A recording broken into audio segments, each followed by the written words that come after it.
সামনে 2026 বিধানসভা ভোট আর এই ভোটকে সামনে রেখে নেত্রী মমতা বন্দ্যোপাধ্যায় ও সর্বভারতীয় তৃণমূল কংগ্রেসের সাধারণ সম্পাদক অভিষেক বন্দ্যোপাধ্যায়ের নির্দেশে রঘুনাথগঞ্জ 2 ব্লক তৃণমূল কংগ্রেসের উদ্যোগে ভোটার লিস্ট সংক্রান্ত বিষয় নিয়ে আলোচনা সভা এবং সভা শেষে ইফতার প্রোগ্রাম।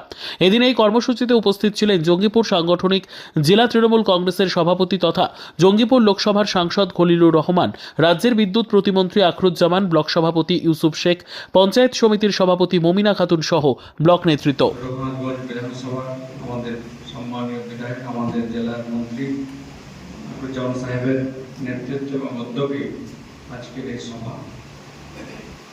তো যে বিষয়ে আমি যতগুলো শুনলাম, এরকম সমস্ত বিধায়ক, সমস্ত ব্লক সভাপতি, আমাদের সাংগঠনিক জেলার যে সমস্ত শাখা সংগঠনের জেলা সভাপতি রয়েছে, সকলকে নিয়েই আমরা এই ভোটার লিস্ট যে তার সংযোজন বা বিয়োজনের বিষয় নিয়ে আমরা কথা আলোচনা করেছি এবং যেটার দায়িত্ব আজকে আমাদের তুলে দেওয়া হলো আর কি, সেই সংশ্লিষ্ট যে সমস্ত ব্যক্তি আপনারা নিষ্ঠার সঙ্গে কাজটা করবেন।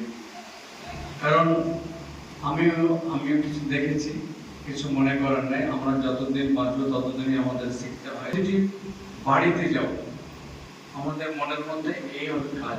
প্রথমে যেটা আপনাদের প্রতি পরামর্শ নির্দেশ দেওয়া হলো যে ভোটার লিস্ট 24 এবং 25 মিলিয়ে নেওয়া বাড়িতে, এবং তারপরে ডোর টু ডোর বাড়ি যাওয়া। এটাতে একরকম কাজ হবে না। আমি একটা, যদিও রমজান মাসে রোজা আছি নাকি, আমি আমার বিড়ি ফ্যাক্টরিতে প্রতিটি মনসির যে ডালি থেকে 25টা করে বিড়ি ভাঙতে বলে। তো বিড়ি ভাঙতে বলে শুধু তামাকে গিলটি আছে বা বিড়ির গিলটি আছে সেটা চেক করা না। এতে ভাজা তামাক হতে পারে, অন্য কোম্পানিরও তামাক হতে পারে, আরো কিছু হতে পারে। তো যার জন্য আমি ভাঙতে বলি, সেই জন্য বাড়ি বাড়ি গিয়ে আপনারা ডোর টু ডোর একবারে যাবেন, তাহলে মানুষ সহৃদয়তার সঙ্গে আপনাদের সঙ্গে কথা বলবেন, জানতে পারবেন। সেই সঙ্গে আমাদের রাজ্য সরকারের বিষয়গুলো, কিছুটা উন্নয়নগুলো আমরা তুলে ধরবেন এবং কেন্দ্র সরকার যে আমাদের বঞ্চনা, আমাদের বাংলার সরকারের প্রতি বঞ্চনা। আজকে আমি আর আমাদের মন্ত্রী সাহেব আমরা ছিলাম ডিএম সাহেবের কাছে। দেখুন,